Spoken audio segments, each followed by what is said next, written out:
Okay, so thank you everybody for coming.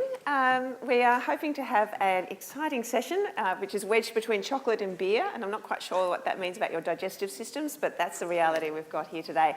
My name's Danny Kingsley and... I'm Rebecca Boyles. So we're your co-hosts for the session today, but we're not going to be doing much of the talking because what we have is a merry band of volunteers. So we have 4 people who put their hands up early on in the piece when we sent out a sort of call for participation, and so they've sort of been basically briefed on what's going to be happening, although they're all still a bit nervous. And then we were also going to put out a second call for 4 more people who don't know what's going on, who so therefore are going to be even more brave. And we've got a couple of names which we'll call out in a moment. But first of all, let's just get up our 4 pre-volunteers, which is Eric, Mark and Emma. So if they can come up, they'll introduce themselves in a moment. And if I could get the other people who indicated, could you put up your hand if you've indicated you want to be interested? There are some people who said they're interested in participating.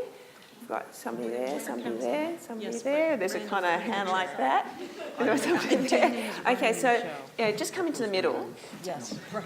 Stumble into a chair, we'll call it. So we have, is Cheng here? Still here? Yes. Yep, you can jump up. And what was the other name? Vicky Stevens, I think. Vicky Stevens, are you here? You jump up. Okay, and who else did we have? We had a hand there. Is that no? Hands are coming down again. Okay, anybody else in the room who's interested in joining us in this event today? It'd be great if we had 2 more people. Yep, thank you. Anyone else? Here, down here. Lovely. Okay, so here is how it's all going to work. We've got a bunch of people who are going to introduce themselves in a moment. I'm going to randomly put them onto a for or an against team. And the way we're going to do that is your number is 1, your number is 2, 3, 4, 5, 6, 7, 8. If you are an odd, you're on that side. If you're an even, you're on this side. Work it out. Okay, so the point being that what we're going to do in this session is we are going to give these people a statement about data and about data management. Can you be quiet, guys? I'm trying to talk. Bloody hell.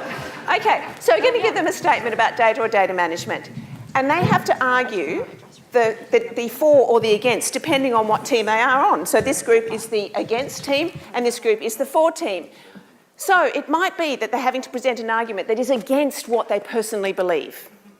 So then we are going to be putting the question up onto the board, and you as the audience can vote on what you think is the most convincing argument. Okay, so the way it's going to work is we have the questions are hidden inside these balloons. So we are going to pop a balloon, and so I'm just warning you now because it will make a big bang. I'm going to pop a balloon and a little slip of paper will come out, and that slip of paper is the statement that needs to be debated. There's 30 seconds to have a think about who's going to, amongst the group, who's going to actually be the person to speak, because one person, unless you decide that 2 people have got a lot to say. So you have 30 seconds to work out who's going to speak, and then once you've worked that out, that person has 2 minutes to put the case forward for the for or the against. So we'll alternate who goes first, because obviously if you go second, you've got more time to think. Yeah, does that make sense? All right, now we've got microphones.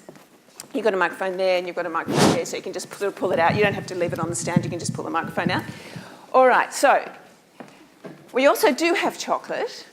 And so the chocolate will go, the people who are on the stage will each get some chocolate, but also if you want to participate by suggesting a debating point, you can use the hashtag to do it through Twitter, and you will get a chocolate too.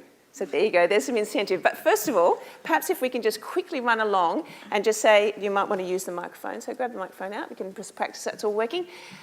Just introduce yourself with your name and your organisation, or where you come from, why you're here. Okay. Hi, I'm Vicky Steves. I'm the librarian for Research Data Management and Reproducibility at New York University, and I'm a dual appointment between the library and the Center for Data Science. Hi, I'm Mark Hannell, CEO of Figshare, and I'm really excited to be on a team arguing against open with Peter Murray-Ross. Peter Murray-Ross, Cambridge, England, and an activist. Hi, Eric Miller from Squishy Media and from Portland, Oregon. So welcome to my town. We have one. Yep. So hi, Emma Ganley from PLOS, one of 2 chief editors on PLOS Biology, and very involved in our data program. Hi, I'm Chelsea Bully. I'm a scholarly communication librarian at Texas Women's University, and I also work on the open access button. Hi, my name is Qian. I am currently a postdoc at the University of Illinois at Bern-Champaign, and I'm working at the Library Research Data Service and also working at the NCSA. Thank you. My name is Eric Steffen, Pacific Northwest National Labs, work in a data services group. Okay, so we've got an interesting group of people up here, and we also have an interesting group of people down there. Now, who wants to be the first popper? Who's going to be the brave first popper person? I have the high-tech safety pin. Here is our popping device. You're happy to do one. So you just choose whichever one you want. Okay, so there you go. Okay, you read it out. First topic is people might misinterpret shared data, so it is better not to share it. Okay, so 30 seconds to think. This is where we should have the doop, doop, doop, doop, doop, doop, doop, doop music. 30 seconds isn't very long. It's about the time it takes to listen to one of those shouty advertisements on television. Do you know what shouty advertisements are on television? Do they happen here? Yeah? Okay, phew. Sort of, buy now! Savings! Reduced! All right, so you guys can participate. We are going to put the question up here on the board.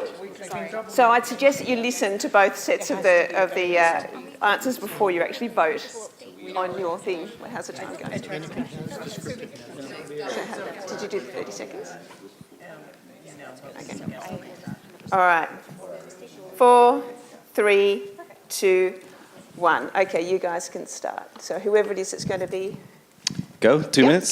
Go. So we are against the statement that people might misinterpret shared data, so it's better not to. So we want people to share data. Firstly, people who believe that people might misinterpret data, it's a very arrogant position to be held in. I'm preaching to the choir, which is very nice, so I think we might win this one. But the idea that you guys think, researchers may think that they're the only people who can extract knowledge from it is the idea that they think that they're the only people who have the expertise to know anything about that subject is arrogant. A lot of people can build on top of the research that's gone beforehand if you make data openly available. There's a lot of ways in which people will use your data that you have no idea how they're going to use your data. If academia works, we get drugs, we get things like this, but we're never going to get faster if we don't allow people to build on top of the research that's gone beforehand. The idea that people can misinterpret it, if people are going to misinterpret it, people are going to misinterpret it no matter what. The Daily Mail will misinterpret your data willy-nilly. The idea that tobacco companies is a classic one, are going to take your data and use it. There's this classic story about researchers who are investigating what gets kids involved in smoking, and people said, well, people can misinterpret this data, they can use it to get kids interested in smoking. And I mean, realistically, billion-dollar tobacco companies, if they want to get kids interested in smoking, a little bit of research that's been funded is probably pales in comparison to what they're doing to try and misinterpret data. We saw a good talk earlier about how people who are producing the data are misinterpreting the data on clinical trials in order to make this stuff available. So the idea that if you don't share this data, people won't be able to get transparent science, transparent research. People won't be able to build on what's gone before. Any other comments from anybody else before I finish? Hey, good timing. That was exactly 2 minutes. It's hard to talk for 2 minutes. No, that was exactly 2 minutes. Okay, you guys, I'm going to count you down. 3, 2, 1. Off you go. Okay, so our position then is that we shouldn't have to share our data because other people may well deliberately misinterpret it or misinterpret it in another way. I undertake research and it's really difficult and complicated. We use unconventional methods. There's no way that anyone who's not in my lab or working with me or who's discussed this with me would be able to go in there and actually do a solid job of reproducing those analyses. And it would just be dangerous, frankly, because they could very easily then put out the wrong message, and that would be truly negative for the advancement of science. Working in controversial areas like stem cell science or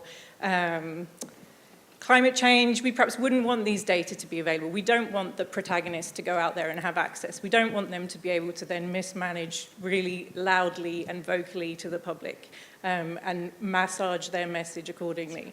We know, yeah, the data can be misrepresented. We know people can use statistics for their own benefit to show deliberately wrong things. There's a clear case that data in these occasions of truly controversial areas shouldn't be shared. It would be terrible for the community. I don't know how I'm doing for time. You've got 45 seconds if you still want it. It's a long time. Okay, I think that's good. You're done? Well done. Okay, guys, you can start Right voting. answers can be short answers. Yeah, okay, good. 16 is good. So time to vote, guys. So this is where you guys come into it. Now we're hoping this is going to work because we are testing out the limitations on whether we can actually do this live, like actually set up the questions live. So have people voted? And it's not coming up on the screen. We have 40 votes, but... Oh, okay. Can you do that, Becky? What? Press the show the winner. Oh, I see. Oh, technology. It's got a little shimmer. Anticipation. Oh! Shocker. Surprise. There we go. No, we'll have to look into that. For the next one, we'll have to work out how to display the numbers. Probably only one, and they're probably underage anyway. All right. Okay, so now we've got it. Now we're in the groove. All right, so you guys are starting this time. Do we get to pick a balloon to pop?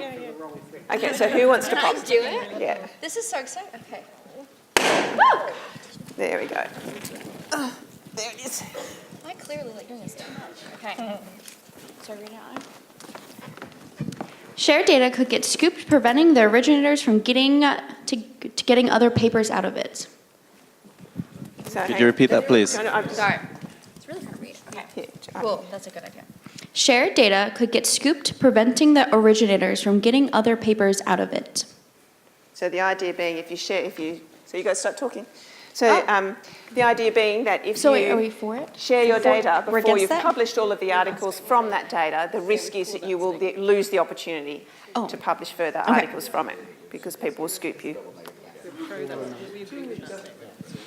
Okay. Basically, we're the anti-data sharing people. 15 This seconds. is not a fun camp They to would be have done better in. to write some of them negative and some of them positive. Yes. So you have to think of Okay. 2 minutes to think about that quickly. Okay, guys, 4, 3, 2, 1. Okay, you guys? Off you go. I shouldn't be doing this. Do you want to? You can do this. Okay.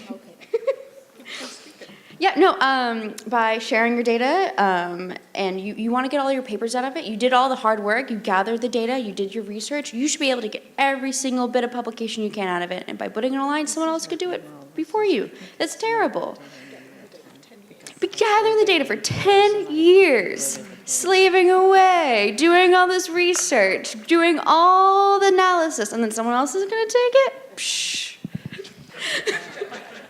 I feel like a terrible, mean liar right now. I don't agree with anything. Anyway, I can't be mean and convincing. This is embarrassing. Sorry, all. Okay.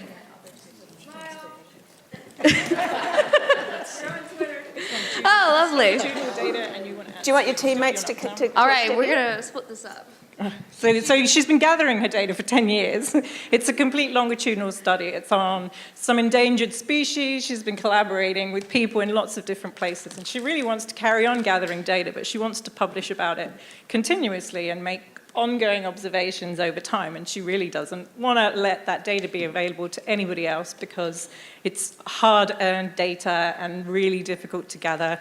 And she wants to keep those publications. And I don't like research parasites 3, at all. Not one 2, bit. 1. Okay, well done, guys. Let's go to the other side. But Nicole, can we grab you for a sec? Very good. It's didn't mean because we'd seen it. Okay, so the against team. Yeah? That data does not belong to you. Right, 4 seconds. That's not your data. That is data that originates in the community that helped you create it, the funding organizations that helped make those studies happen, your peers that were there to help you create that, the participants that were in that study, all the other people that were part of the process of producing good research. That's not your data. Additionally, the idea that publication is the only important metric is really narrow-minded in an environment of 21st century scholarship. If you make your data available, you can get things like, there's a whole session about altmetrics, download counts, tweet mentions, blog post mentions. You can get credit for your data beyond just having it published in Science.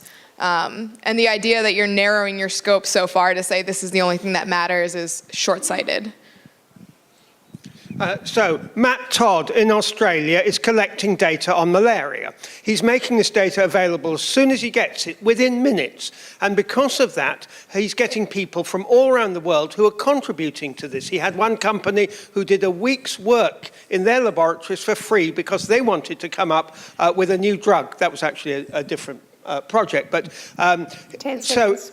In this way, GSK has made all its data available to this project. They collected 1 million data sets in-house, but they actually want it used because it helps them to have the world using it and not to keep it to themselves. Well done. Okay, excellent. Voting time, people. Now they've got it. Well, there's too many double I know. We've won. Well, it's the statement. So it's the question we've got is at the end, what do we feel? Do we feel that the group agrees with the statement or against the statement? Yeah, so we won. Yeah. We argued against it. Yeah. Okay. Who wants to pop? You want to have a pop?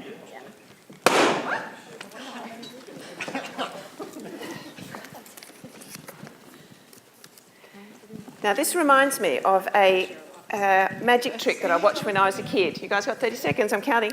And it was one where the magician was blindfolded, and they had a bunch of balloons like this, and a random person from the audience was popping them, and he was able to guess what colour they were.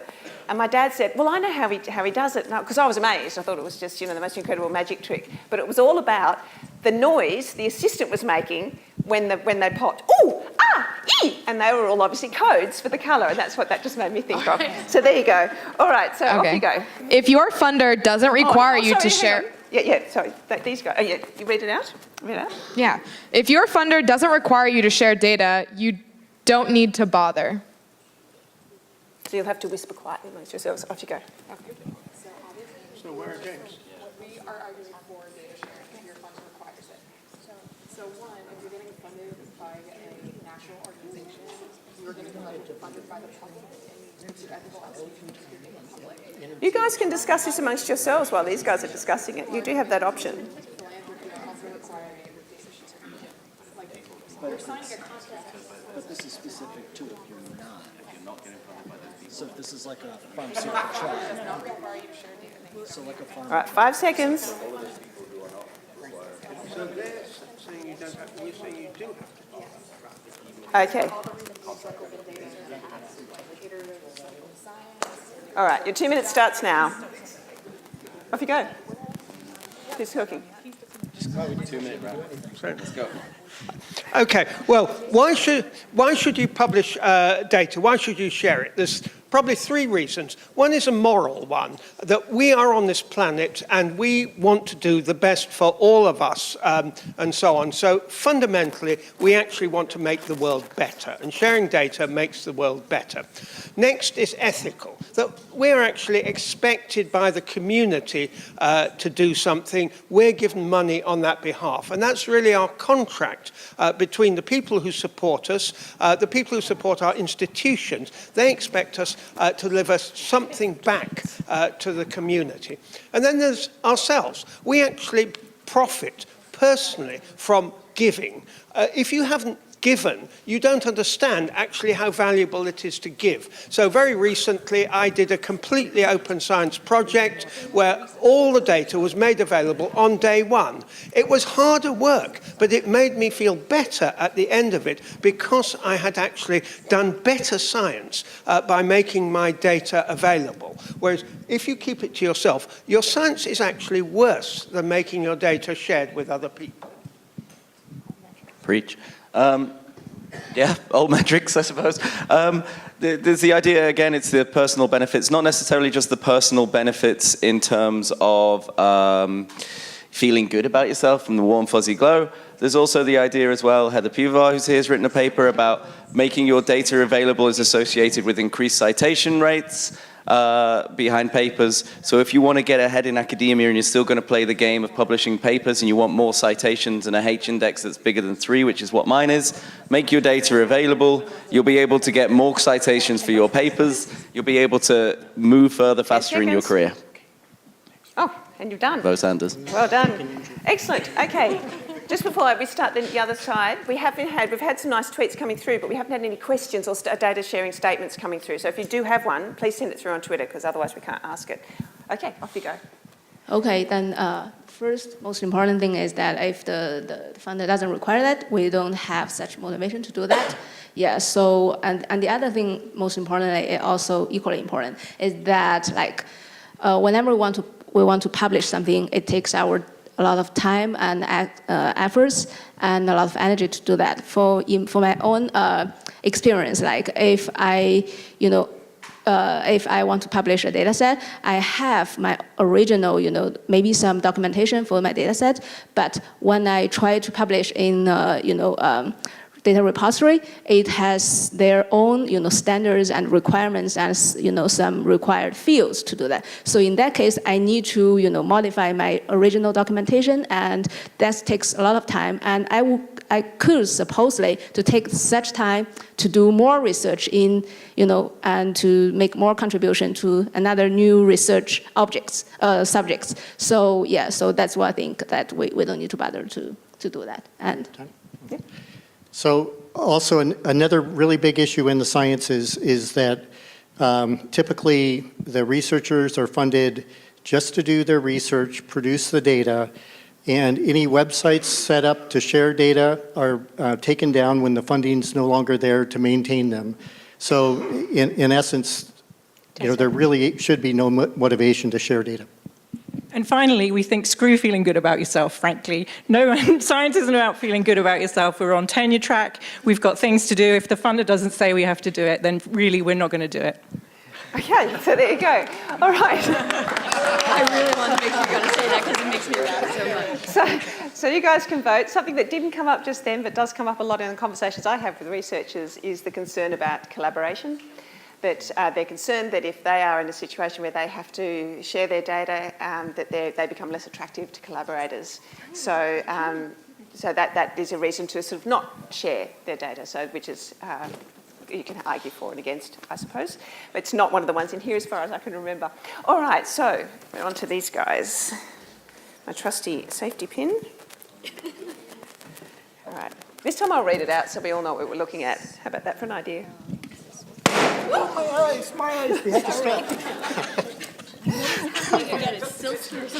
Okay, all right. So touching on a little bit on what you guys were just saying, the statement this time is sharing data is not a priority for busy people. So you have 30 seconds. Yeah, we argue that it is a priority. With the research, the priority is getting publication. That's where the visibility is. There's absolutely no motivation to get the data. Now, a lot of these statements, for you guys out there, a lot of these statements come from a game called Data Excuse Bingo. It's a great game to play with a group of researchers. If you look it up online, there's various versions of it, so various statements, but it's quite a fun game to do. If you get 3 in a line or across, you win Data Excuse Bingo. All right, you guys have got 10 seconds. 3, 2, 1, off you go. Oh. Okay, so sharing the data is really kind of a distraction from the research. You want to be able to pour most of your resources into actually doing the research. Once you do the research, you produce your paper, you show your results in there, and then if anybody has questions about your research, they can go directly back to you and ask questions, but there's really no motivation for sharing. Yeah, and most of the time the data set is working as a fact of part of the research life cycle, and it's not the ultimate outcome or the product of our research. So, yeah. The time it takes to meaningfully share data was way too much time away from my research. Not worth it. Cuts it away. Also, we've really very little demonstrated proof of the value of the data sharing. We see very little evidence that people go on to reuse it. So it's really unclear why we'd invest that time before we know there's a specific need that someone wants it. If someone would request it from us after the fact, we'll work with them to provide what information they need. But unless it's actually a demonstrated need, we really just don't see the value of doing it de facto.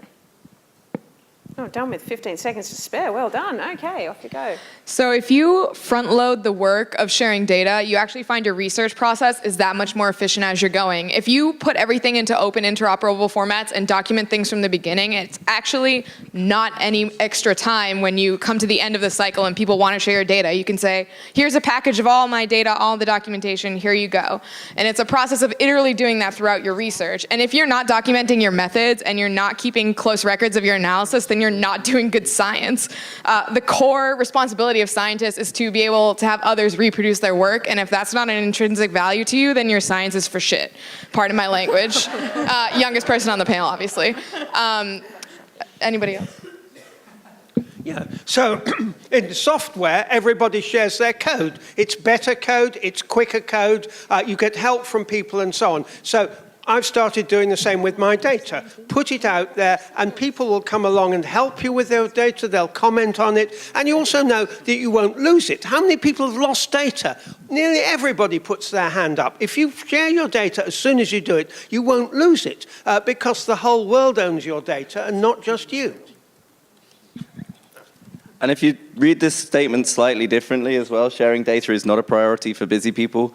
Sharing data is a priority for busy people because that's why they're so damn busy. That tiny little bit of extra administrative work has led to hundreds of extra collaborations because they've shown their work to more people. So sharing data is a priority for busy people because that's what makes them so busy. And going back to the code example, there are multiple repositories where you can actually fork entire experiments. And if someone is forking your experiment, forking your documentation, forking your data, that's clear evidence of reuse, and there's another metric you add to your portfolio.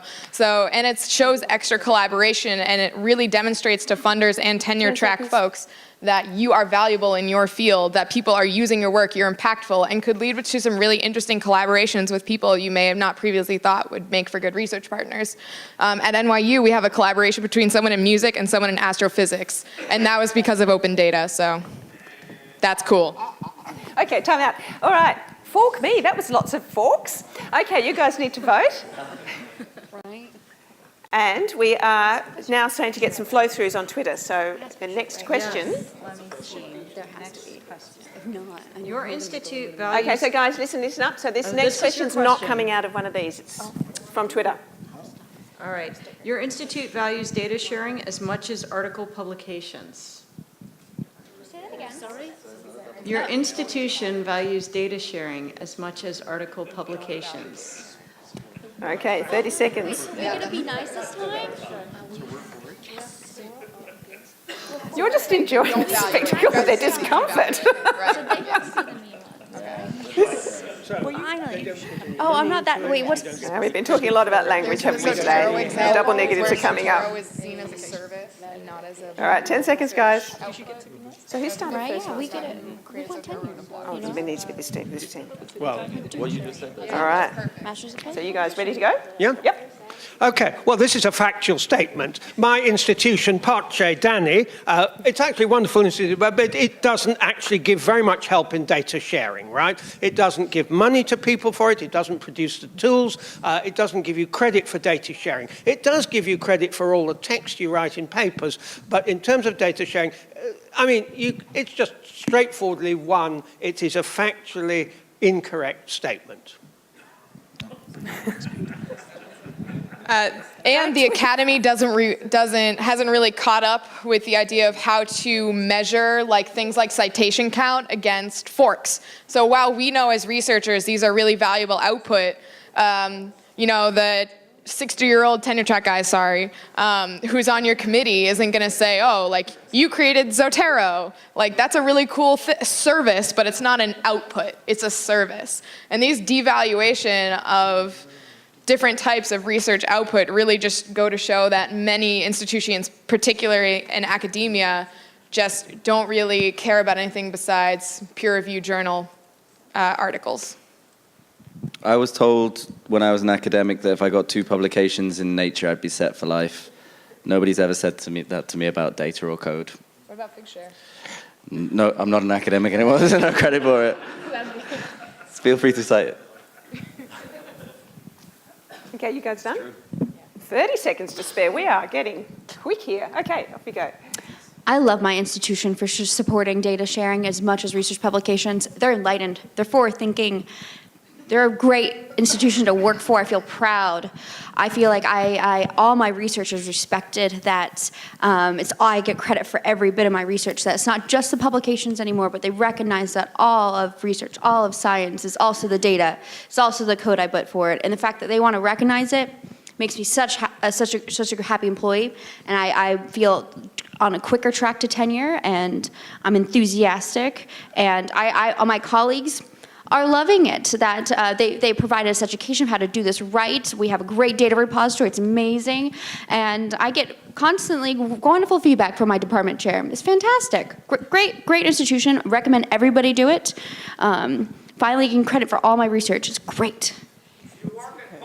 And alongside the fact that recognizing all my research, it actually means that it takes the pressure off the result. So it takes away the need for me to push to get the right result, and removes that impetus for things like publication bias, because even my negative results are valued, all of my data gets shared, and so it's a win-win for science overall too, because the right results are the results that are being released to the world, rather than only those that suit my story to get a high-profile publication.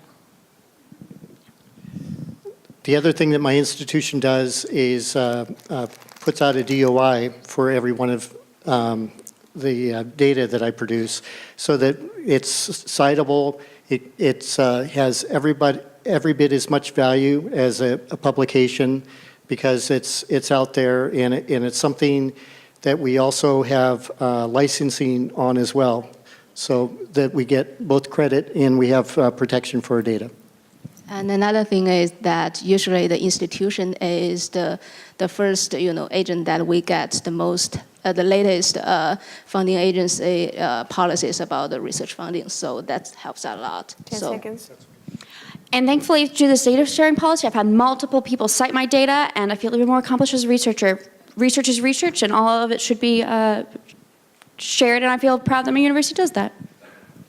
Okay, well done. All right, guys, vote. I'm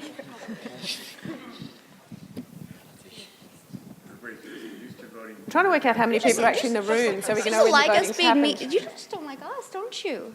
All right, who wants to pop this time? Don't have Oh, enough no, time? I've already done it. Oh, we have a Twitter question, Sorry, I just get really actually. enthusiastic. Twitter question. Do you want to go with the Twitter question for a minute? Okay, yeah. Sorry. Because look, we love your Twitter questions, and this is the chocolate you're going to get for a Twitter question. That's right. Okay, I'll Keep take them the coming. deadly device. Wait. Okay, so you guys read it out. Using open data is too hard. I only trust what I create. Good point, yeah. Sorry, they might have screwed up their protocols. We don't trust that these protocols. We should make these two people fight in like Thunderdome. Yeah. Oh, God, I didn't know.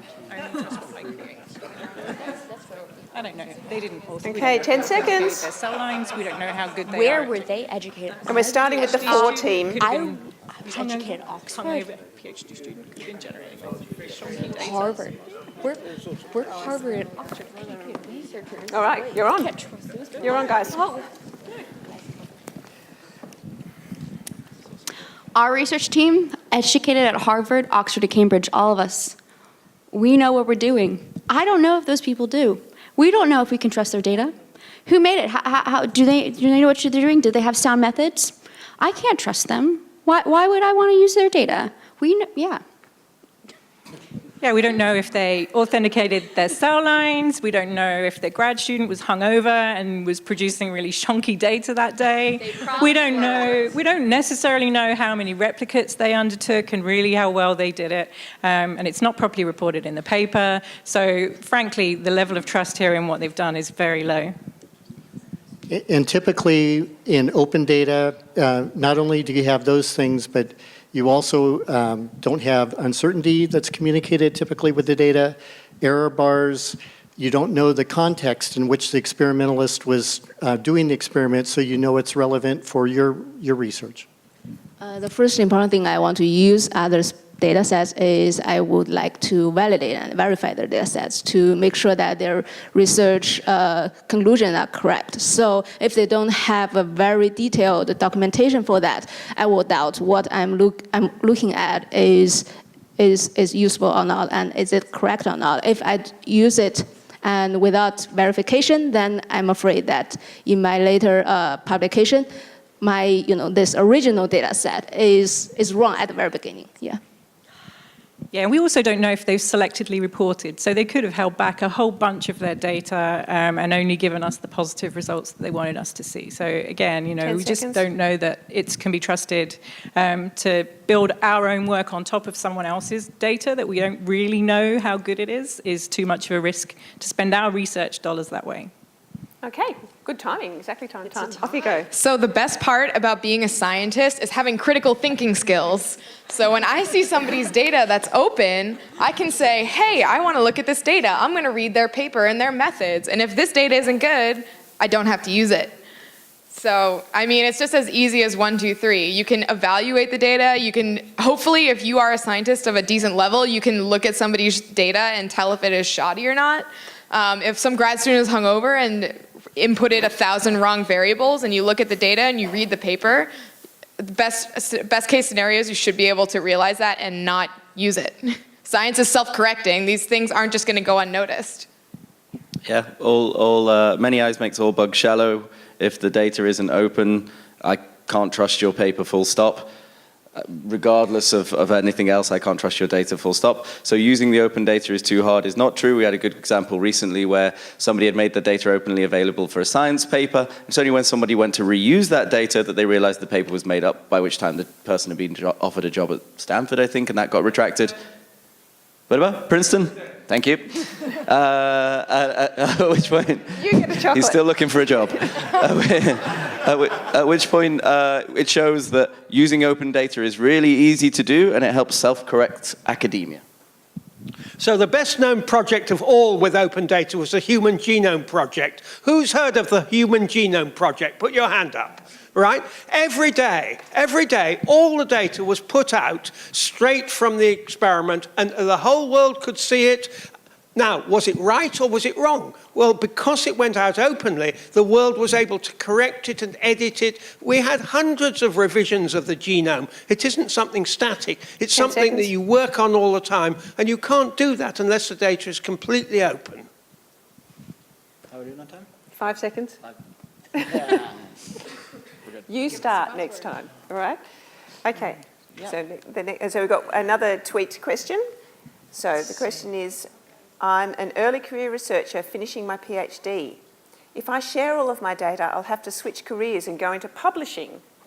No, that'd be bad. Who wants to do that? All right, so you guys are going to start.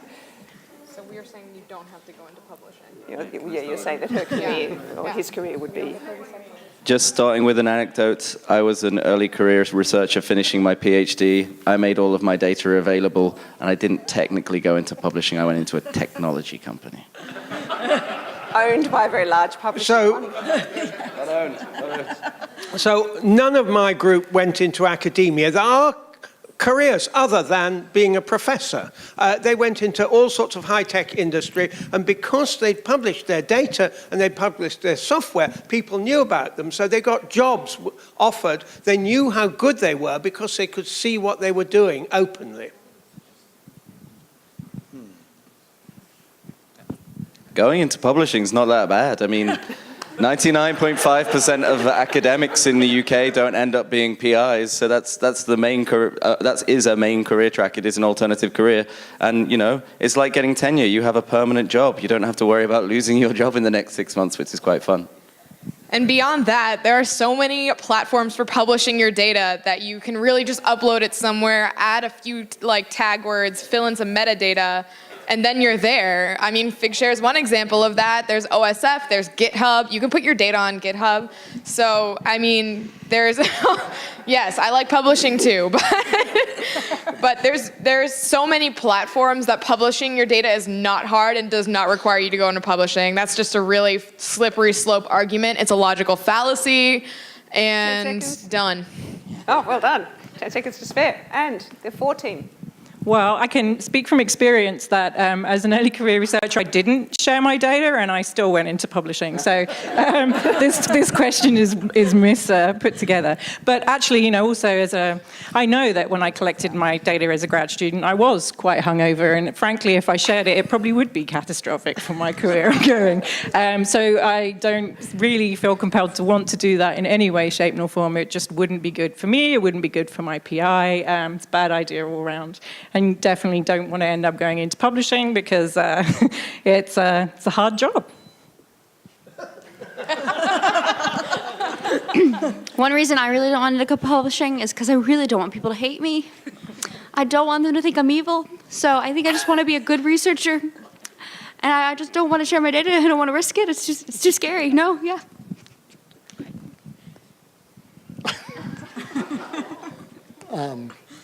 We're not sharing data? Okay, we're back to that.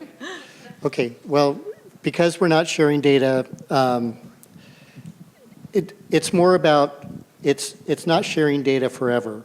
I want to get my work done. I want to be able to get credit for my work, and then you can have my data after I do my research and I get my degree. So the big thing is, it's not just sharing data immediately, it's eventually sharing it. Just not making it something where you're instantaneously sharing results with somebody who may take advantage of your research before you get it out. And one thing to add finally, that if I shared all my data, I'm not even sure if a publisher would actually hire me. What if I get stuck just working at Starbucks with my PhD? It's a very grim outlook. Yeah, and that raises the issue about the discussion about the taxi drivers. I don't know, in Australia, most of the taxi drivers that you actually have driving you around actually have PhDs, so they probably can tell you everything about the research you're discussing. Okay, we were going to do a pop for the last one, but a good one's come through on Twitter. So our last question is going to be a Twitter question. I'll read it. You'll have to read it, yes. I'm trying to spell the word empirical, which is, you have to be an empirical researcher with data sharing track record to be taken seriously as a sharing advocate.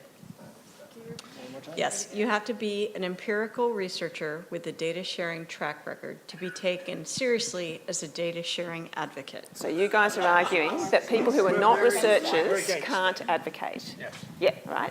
Okay, you guys are starting the discussion though.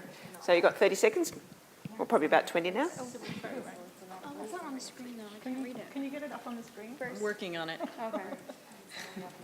So you're arguing that the only people who can advocate for sharing data are people who are empirical researchers, so people who produce data themselves, that nobody else would know what they're talking about. Yeah? All right, and now everyone's gingerly passing the microphone around. Okay, so you guys, you want to start? Are they starting? Who's starting? The So 14. the only people that should publish data are the people that produce it. They know how the data was produced. They know what kinds of descriptive metadata that they can associate it with. They know how to license it. They know how to identify it. And they presumably have some idea about what kind of consumer communities are out there that might be using their data. In addition to that, there may be some provenance information that's associated with the data, so it talks a little bit about what other kinds of data sets were used by that. So Yeah, no, so I think, the key thing here is that it's not okay for people to evangelize who aren't actually data producers. I think that's what I'm getting from the question. I don't know, it's a bit nebulous. But so, publishers who aren't generating data shouldn't really be advocating for sharing data. Librarians, they don't understand what's involved in doing that. Librarians do have data. But they're not necessarily empirical researchers, right? There would be a subset who wouldn't be. But not all of them. Controversy breaks out. In any The last case. question. Yeah. Administrators at universities, what have they got to say in this matter? The funders, they can't really weigh in. They shouldn't be the people decreeing about the sharing philosophy of the researchers and what they do. So the only people who should and have the right to advocate for sharing are those who are generating the data and understand all of the complexities involved in doing that, and costs and time, etc. Excellent. Okay, and the against team? I'm an interaction designer by trade, and we're actually looking at the question up here, and you can see the pool of condescension kind of like dripping out of the monitor in the question as we're sitting here looking at it. You have to be an empirical researcher to understand the data and be an advocate for sharing? No, absolutely not. The communicating, making change happen in the world, having an impact, is often grounded in sound data and building messaging on top of that data that's convincing and makes an argument that convinces people and changes and has an impact. It is not tied to the degree that you have. It is not tied to the particular background that you have or your professional training. It's about motivations. It's about what your objectives are. It's about having a positive impact on the world. It's not about whether or not you can properly normalize a data set. So I'm a taxi driver. I'm really interested in the universe. I want to know data about galaxies. I've got friends who've worked with Galaxy Zoo. They've actually done scientific work. They don't have track records, but they just love the fact that this data is shared. You can also say the same about patients and people wanting to have faster cures to their diseases that they're dying of. But just quickly to finish on, who here is a sharing advocate? Raise your hand if you would consider yourself a sharing advocate. Who here is an empirical researcher with a sharing track record? So we're going to win this because there's like 50 people here who agree with that statement. I know we are probably out of time, but on the point about librarians, as the only librarian on the stage, I have to say it is absolutely false that we do not. One other one, we have data. I just want to make that clear to everybody in the room. While library science, the methods I think are in fact behind a lot of sciences, like we do gather really cool and interesting data, both qualitative and quantitative. And since I think we make that available in a lot of our papers. So that's my plug for librarians. Thank you very much. Well done, guys. Yes. Okay, so that we're now out of time for actual questions. So we've just flicked through, and it's probably not going to be a great surprise to anybody that the data that we've collected during today, which is your votes for and against, the against team has won each of the statements every time. Were there any that were close-ish? Yes. No? Please take a... We lost one, I thought. You did? I thought it was tied. Now, what I'm doing here is handing out some chocolates. Those people who put forward the tweet questions that we use are more than welcome to come up and get a chocolate as well at the end. Oh, no, you were all winners in the end. You participated. To get this chocolate, so we definitely earned Good game, guys. Now, one of the things that we sort of were hoping that a few themes would come out in the conversations today, and they kind of did, and I didn't want to flag them as we went because it would sort of kind of push it a bit, if you know what I mean. It's like asking a leading question. But the session was called Starting Off with Data Management, well, starting off with the right foot with data management. The idea being that a lot of the arguments that come out, certainly in my experience, because I do a lot of talking to people about data sharing, a lot of the arguments from researchers that come out is it's too hard, it would take too much time, it's too much of an effort, and so on and so forth. And really there are two things that are, when it comes to arguing against those people. So when people are saying, I can't share my data, there are basically two big arguments that support it. One is if you sort yourself out at the beginning and manage your data properly from the start of your research project, the sharing thing at the end is a minor consideration. If you don't do that and you think, and what happens is most people go, I can't share my data because it is a dog's breakfast. Because they haven't done that. What they're thinking of is the current thing they're working on and they know it's a disaster. So if you start properly at the beginning, the sharing bit at the end is easy. So that's the refute number one. And the refute number two is much harder to address, which is the reward system. The problem we have is the only thing you get points for is the paper at the end. And so, yeah, researchers do have to hold on to their data until they've published the material out of it, if that's what they're getting rewarded for. That's a much harder nut to crack, but at least if we're aware of it, we can start to do something about it. So I hope that you enjoyed this session. I hope that you got something out of it, even if it was just a nice relax in the room before your beers. But we have finished our session for today, and as far as I understand, it's drinks for all outside. So thank you very much for your participation. Thank you for the panel. Thank you, everybody. Bye.